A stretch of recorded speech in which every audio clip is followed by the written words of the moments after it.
Bonjour à toutes et à tous, aujourd'hui je vais vous parler de l'univers de Toho dans les différents livres. Bon, je vais simplement passer en revue les différentes œuvres, ce qu'elles racontent et leur classement. Allez, c'est parti. D'abord il y a plusieurs livres entre guillemets Toho, les comic strips ou BD si tu veux, les mangas, les romans, les artbooks, les magazines et très certainement d'autres styles soit très proches, soit dérivés. Toho Korindo. Toho Korindo est une série de mangas constituée d'un seul livre nommé Curiosity of Lotus Asia. La parution a débuté le 4 décembre 2003 et se finira le 26 octobre 2007 avec un 22e chapitre. Ceci dit, les 22e chapitres plus 5 nouveaux seront réunis en un seul bouquin le 30 septembre 2010. Le tout est écrit par Zune et illustré par Kenji Asai. Les différentes histoires du manga sont contées du point de vue de Rinosuke Morichika, propriétaire du Korindo, un petit magasin de curiosités et de biens. Naturellement, il y a beaucoup de clients renommés qui passent par son magasin, en particulier Reimu Akurei et Marisa Kirisame. Ce manga nous raconte des anecdotes sur différents lieux et personnages. D'ailleurs, depuis 2015, de nouveaux chapitres sont parus. Toho Bogetsushu. Cette série est composée de 3 mangas distincts sur les lunariens. Le premier étant Silent Sinner in Blue, commencé en juin 2007 et fini en avril 2009. Écrit par Zune, illustré par Aki Eda. Ce premier bouquin nous narre les aventures de Reimu Akurei, Marisa Kirisame et les habitants du manoir du démon écarlate, alors qu'ils tentent d'envoyer une fusée à la lune, prétendument pour envahir la capitale lunaire, le tout sur 21 chapitres. Le manga suivant se prénomme Cage in Lunatic Lunagate, publié le 25 décembre 2009 et illustré ce coup-ci par Tokiam. Celui-ci reprend les événements du manga précédent sous forme d'histoires autonomes, permettant d'offrir les idées et les points de vue de divers personnages majeurs et mineurs, ainsi que de ceux qui n'apparaissent pas du tout, permettant ainsi de donner davantage de détails sur cet incident. Le dernier manga de la trilogie est Inaba of the Moon and Inaba in the Earth, publié entre juin 2007 et décembre 2012, écrit et illustré par Toshihira Arata. Celui-ci nous raconte les relations qu'entretient Reisen avec Fujiwara no Moku et Kaguya par exemple. Plusieurs événements du livre ont également été référencés plus tard dans des œuvres officielles, comme la griffe de lapin coloré de Teoi entre autres. Étant donné que Zune fut faiblement impliqué dans la création de celui-ci, le ton est donné au gag, ce qui fit que ce manga fut le plus critiqué des 3. Toho Sangetsusei. Toho Sangetsusei est une série constituée de 4 mangas sur les faits de Gensokyo. Le premier est Eastern and Little Natural Detail, écrit par Zune et illustré par Namu Matsukura. Dans ce manga paru entre mai 2005 et mai 2006, nous suivons les aventures de 3 faits vivant à Gensokyo.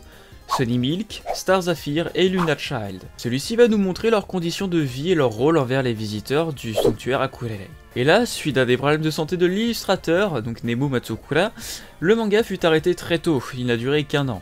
Sa suite, nommée Strange and Bright Natural Detail, sortira entre mai 2006 et janvier 2009. Il verra cette fois illustré par Matoko Hirasaka. Strange and Bright Natural Detail nous conte également les histoires des faits de Gensokyo, leur vie, lien avec tel élément, etc. Le troisième avant-dernier manga de la série est Oriental Sacred Place, sorti entre mai 2009 et janvier 2012 par les mêmes personnes que le précédent. Ce manga nous raconte encore et toujours les aventures de nos 3 fées. Le dernier manga de la quadrilogie, nommé Visionaries, Fairies and Shirem, toujours écrit et illustré par Zune Matoko, a commencé à paraître en janvier 2016 et est toujours en cours de publication. Cette bande dessinée continue de nous en apprendre de plus en plus sur les faits. Toho Ibara Kassen.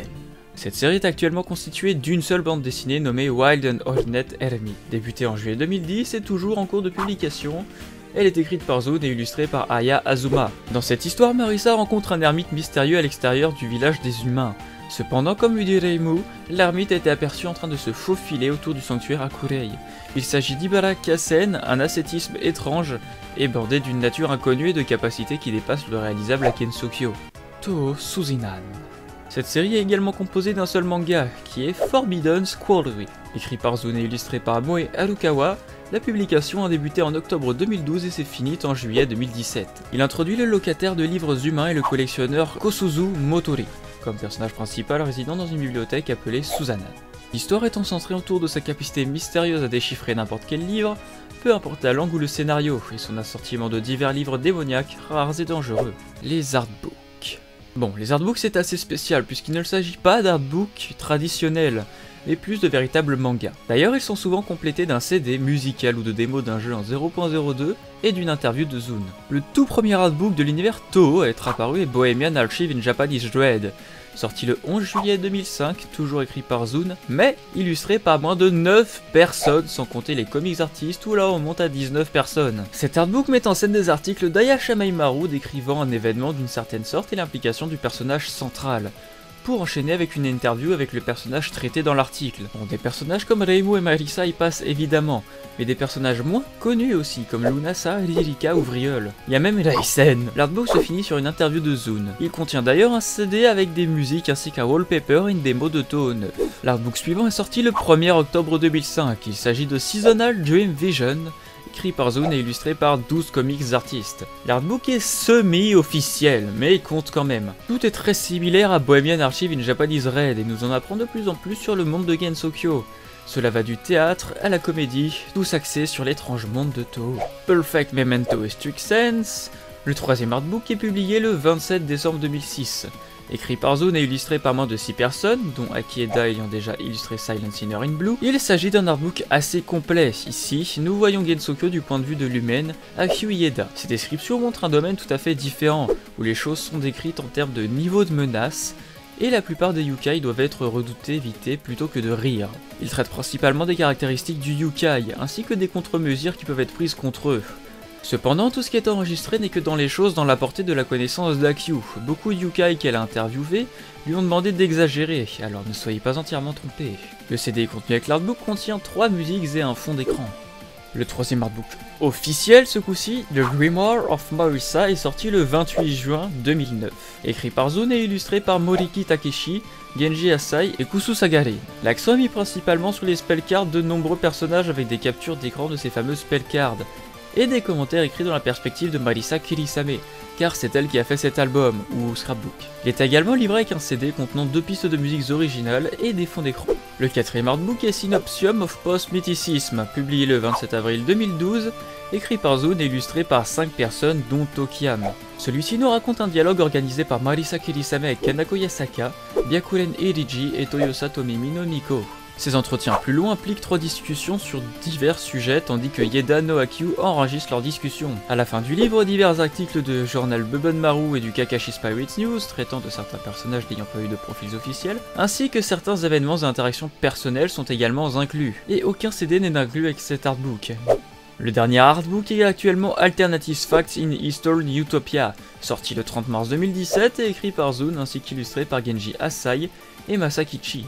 Il est présenté comme une tentative ratée d'Ayashima Imaru de créer un magazine dans le style de ceux du monde extérieur, qu'elle finit par annuler. Le livre présente des articles dans Le Monde, des interviews et des publicités semblables à Bohemian Archive in Japanese Red, mais dans un format bien plus désorganisé.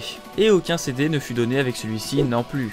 Et voilà, bon, ce fut long et compliqué, mais c'était plutôt bien résumé, enfin j'espère. J'espère également que j'ai oublié aucun artbook, ni aucun manga dans le tas. Je ferai bien entendu une vidéo dédiée à chaque série, à chaque artbook, une fois que je les aurai lus. Bon, peut-être pas dans l'ordre, mais je les ferai. Sur ce, j'espère que la vidéo vous aura plu, qu'elle vous aura été compréhensible et que ça vous a donné envie de lire les mangas ou artbooks.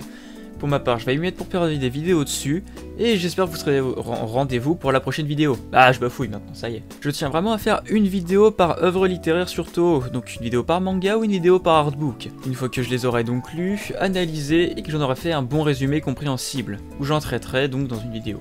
Voilà, c'est les futurs projets. Sur ce, merci d'avoir regardé, merci d'avoir écouté, gros bisous, et à la prochaine.